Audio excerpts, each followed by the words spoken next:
ఎదిగే సందర్భంలో దెబ్బలు తగులుతున్నాయా భారతీయ జనతా పార్టీ?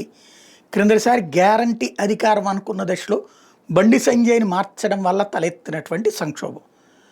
సరే, దాని ఇంపాక్ట్ ప్రతిపక్ష స్థానానికి వెళ్లాల్సింది కాస్త 8 స్థానాలతో సరిపెట్టుకోవాల్సి వచ్చింది.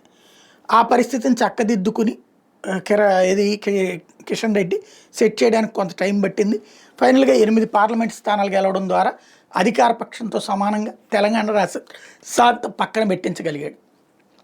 ఇప్పుడు అధ్యక్ష స్థానపు ఎన్నిక, ఇది అధ్యక్ష స్థానానికి సంబంధించిన ఇష్యూ వస్తున్నప్పుడు రాజాసింగ్ తిరుగుబాటు, రాజాసింగ్ని పక్కన పెడుతూ నిర్ణయం తీసుకోవడం, ఆయన రాజీనామా చేస్తే ఆమోదించేయడం, ఇది రామచంద్రరావుకు ఒక పరీక్ష అయితే, ఇప్పుడు కొత్త పరీక్ష ఏంటంటే ఈటెల రాజేందర్ తిరుగుబాటు. డైరెక్ట్గా ఆయన ఏమి పార్టీ మీద తిరుగుబాటు చేయట్లేదు, పార్టీ అధినాయకత్వానికి తన మీద కుట్రలు జరుగుతోంది అన్నట్టు ఫిర్యాదు.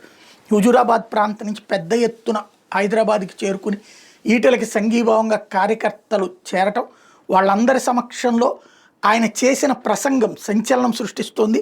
అదేంటి ఒకసారి విందాం. జిల్లాలో నేను కరీంనగర్లో ఉంటే ఇచ్చే అడ్డ ఇలా శామిల్పేట అడ్డ, దాన్ని పట్టుకొని వాడు సైకోనా, శాడిస్టా, వాడు మనిషా, పశువా, వాడు ఏ పార్టీలో ఉన్నాడు, వాడు ఎవరి అండతో ధైర్యం చేస్తున్నాడు, వాడిని ఎంచుకోవాలి. కానీ బీ కేర్ఫుల్ కొడుక, బీ కేర్ఫుల్. మేము శత్రువుతో కొట్లాడతాం కానీ కడుపుల కత్తులు పెట్టుకొని కవలించుకునే సంస్కృతి మా రక్తం లేదు కొడుక, నా రక్తం లేదు.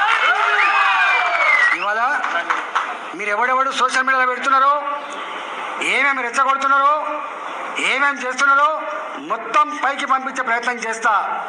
నేను అనుకుంటున్నా సంస్కారం ఉందని, సభ్యత ఉందని ఇట్లాంటి వాటిని అరికడతానని చెప్పి భావిస్తున్నా. అరికట్టకపోతే నష్టపోయేది ఎవరో అర్థం చేసుకోండి. మీరు నష్టం మాకు కాదు, మాకు ఏం తక్కువ ఉంది?